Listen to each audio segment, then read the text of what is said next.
കേരളം ഇന്ന് ഉറ്റുനോക്കുന്നത് ഒരു പുതിയ ഭരണത്തലവനിലേക്കാണ്. ആര് മുഖ്യമന്ത്രിയാകുമെന്ന ചോദ്യത്തിന് രാഷ്ട്രീയ കേരളത്തിന് ഒരൊറ്റ ഉത്തരമേയുള്ളൂ. അത് KC വേണുഗോപാൽ എന്നതാണ്. വെറും ഒരു രാഷ്ട്രീയ നേതാവ് എന്നതിലുപരി ഇന്ത്യൻ രാഷ്ട്രീയത്തിന്റെ തന്ത്രശാലിയായ കരുനീക്കക്കാരൻ, രാഹുൽ ഗാന്ധിയുടെ വിശ്വസ്തൻ, എല്ലാത്തിലും ഉപരി ഏത് പ്രതിസന്ധിയിലും തളരാത്ത പോരാളി എന്നിങ്ങനെ വിശേഷണങ്ങൾ ഏറെയാണ് KCക്ക്. എന്തുകൊണ്ട് KC വേണുഗോപാൽ തന്നെ മുഖ്യമന്ത്രിയാകണം എന്നതിന് ഇന്ന് കേരള രാഷ്ട്രീയത്തിൽ കൃത്യമായ കാരണങ്ങളുണ്ട്. ഏറ്റവും പ്രധാനപ്പെട്ട കാര്യം അദ്ദേഹത്തിന്റെ അനുഭവ സമ്പത്തും ദേശീയ തലത്തിലുള്ള സ്വാധീനവുമാണ്. ഹൈക്കമാൻഡിന്റെ വിശ്വസ്തനായി ഡൽഹിയിൽ ഇരുന്നുകൊണ്ട് കോൺഗ്രസിനെ ദേശീയ തലത്തിൽ തിരിച്ചു പിടിക്കാൻ ചുക്കാൻ പിടിച്ച നേതാവാണ് അദ്ദേഹം. ഭാരത് ചോഡോ യാത്രയുടെ ആസൂത്രണത്തിലും വിജയത്തിലും KCയുടെ പങ്ക് നാം കണ്ടതാണ്. ഇത്രയും വലിയൊരു സംഘടനാ ശേഷിയുള്ള നേതാവ് കേരളത്തിന്റെ ഭരണത്തലപ്പത്ത് വരുന്നത് സംസ്ഥാനത്തിന് വലിയ ഗുണം ചെയ്യും. UDFന് ലഭിച്ച ഈ ഉജ്ജ്വല വിജയം വെറുമൊരു ഭരണമാറ്റമല്ല, ജനങ്ങളുടെ വലിയ പ്രതീക്ഷയാണ്. എന്നാൽ ആ പ്രതീക്ഷകൾക്ക് മുകളിൽ കരിനിഴൽ വീഴ്ത്തുന്ന കാഴ്ചകളാണ് ഇന്ന് കോൺഗ്രസിനുള്ളിൽ നിന്ന് പുറത്തു വരുന്നത്. മുഖ്യമന്ത്രി കസേരയ്ക്ക് വേണ്ടി നേതാക്കൾ തമ്മിലടിക്കുമ്പോൾ സാധാരണക്കാരായ ജനങ്ങൾ ചോദിക്കുന്ന ഒരു ചോദ്യമുണ്ട്: ഈ പ്രതിസന്ധി ഘട്ടത്തിൽ കേരളത്തിലെ നയിക്കാൻ ഏറ്റവും യോഗ്യൻ ആരാണ്?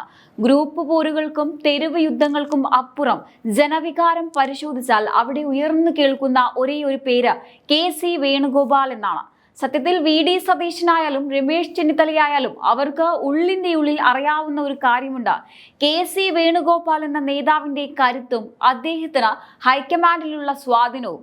ഭാരത് ചോഡോ യാത്രയിലുടനീളം ഇന്ത്യയിലുടനീളം കോൺഗ്രസിനെ പടുത്തുയർത്താൻ രാഹുൽ ഗാന്ധിക്കൊപ്പം തോളോട് തോൾ ചേർന്ന് നിന്ന ആ സംഘടനാ മികവ് കേരളത്തിന് ഈ സമയത്ത് അത്യാവശ്യമാണ്.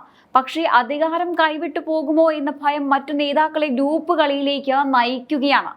കാന്തപുരം വിഭാഗത്തെ പോലെയുള്ള പ്രബലമായ സംഘടനകൾ KCയെ പിന്തുണച്ച് പരസ്യമായി രംഗത്തെത്തുമ്പോൾ അത് കേവലം ഒരു രാഷ്ട്രീയ നീക്കമല്ല, മറിച്ച് എല്ലാ വിഭാഗം ജനങ്ങളെയും ഒരുമിച്ച് കൊണ്ടുപോകാൻ KCയെ പോലൊരു പക്വതയുള്ള നേതാവിനെ കഴിയുമെന്ന ബോധ്യത്തിൽ നിന്നാണ് ആ പിന്തുണ ഉണ്ടാകുന്നത്.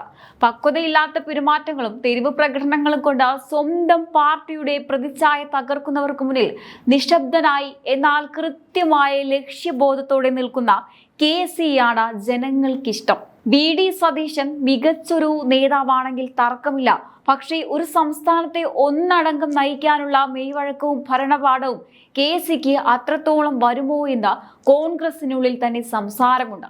സതീശൻ അനുകൂലികൾ ഫ്ലെക്സുകൾ കീറുന്നതും തെരുവിൽ ചേരിതിരിഞ്ഞ് മുദ്രാവാക്യം വിളിക്കുന്നതും ആ ക്യാമ്പിന്റെ പരിഭ്രാന്തിയാണ് കാണിക്കുന്നത്.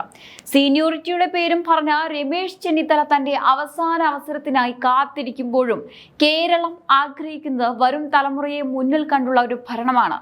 6 മാസത്തിനുള്ളിൽ ഉപതെരഞ്ഞെടുപ്പ് നേരിടാൻ തയ്യാറാണെന്ന് KC വേണുഗോപാൽ പറയുമ്പോൾ അതിലൊരു ആത്മവിശ്വാസമുണ്ട്. മികച്ച സർക്കാർ ഉണ്ടാക്കി ജനവികാരം അനുകൂലമാക്കുമെന്ന ആ ഉറപ്പ് ഒരു പക്വതയുള്ള നേതാവിന്റെ വാക്കുകളാണ്. അധികാരം പിടിച്ചെടുക്കലല്ല, മറിച്ച് അധികാരം കിട്ടിയാൽ അത് ജനങ്ങൾക്ക് വേണ്ടി എങ്ങനെ ഉപയോഗിക്കാം എന്നതിലാണ് KCയുടെ ശ്രദ്ധ. ഇന്ന് കോൺഗ്രസിനുള്ളിൽ നടക്കുന്ന ഈ തമ്മിലടി ജനം കാണുന്നുണ്ട്.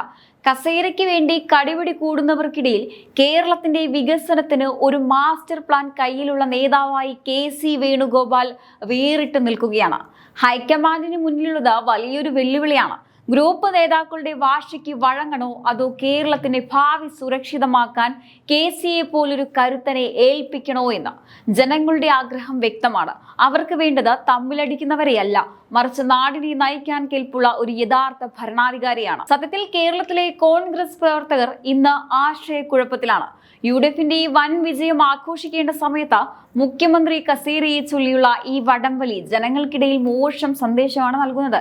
VD സതീശനായാലും രമേശ് ചെന്നിത്തലയായാലും അവർക്ക് KC വേണുഗോപാൽ എന്ന നേതാവിന്റെ കരുത്ത് നന്നായി അറിയാം.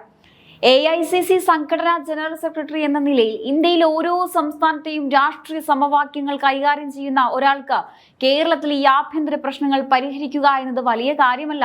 എന്നാൽ ആ പക്വതയും കഴിവിനെയും അംഗീകരിക്കുന്നതിനു പകരം സ്വന്തം സ്വാധീനം നഷ്ടപ്പെടുമോ എന്ന ഭയമാണ് പലരെയും വേട്ടയാടുന്നത്. നാം കാണുന്ന ഈ ഗ്രൂപ്പ് പോരുകൾക്ക് പിന്നിൽ മറ്റൊരു വർഷം കൂടിയുണ്ട്. സതീശൻ പക്ഷം ഉമ്മൻചാണ്ടിയുടെ ഫോട്ടോ വരെ കീറുന്ന നിലയിലേക്ക് എത്തുമ്പോൾ അവിടെ തകരുന്നത് പാർട്ടിയുടെ തന്നെ ഐക്യമാണ്.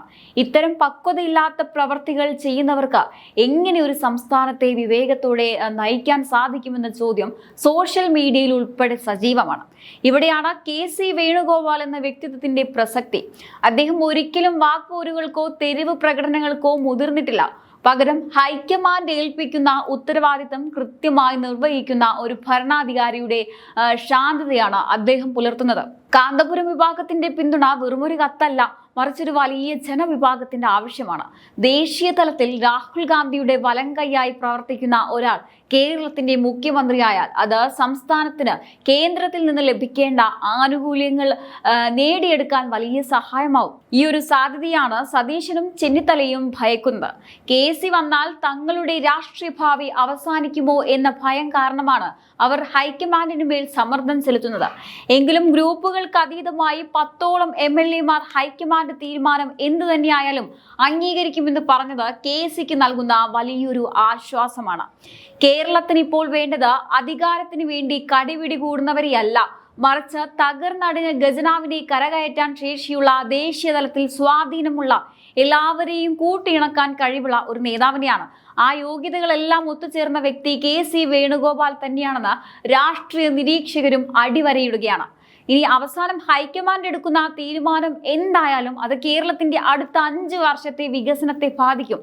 ഗ്രൂപ്പ് നേതാക്കളുടെ വാശിക്ക് മുന്നിൽ പാർട്ടി വഴങ്ങുമോ അതോ കേരളത്തിന് ഭാവി കണ്ട് പക്വതയുള്ള ഒരു നേതാവിനെ അമരത്ത് പ്രതിഷ്ഠിക്കുമോ എന്ന് നമുക്ക് കാത്തിരുന്ന് കാണാം.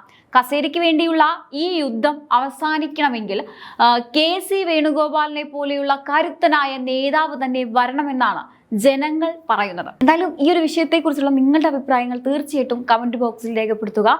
മറ്റൊരു വിഷയവുമായി വീണ്ടും കാണാം. നന്ദി.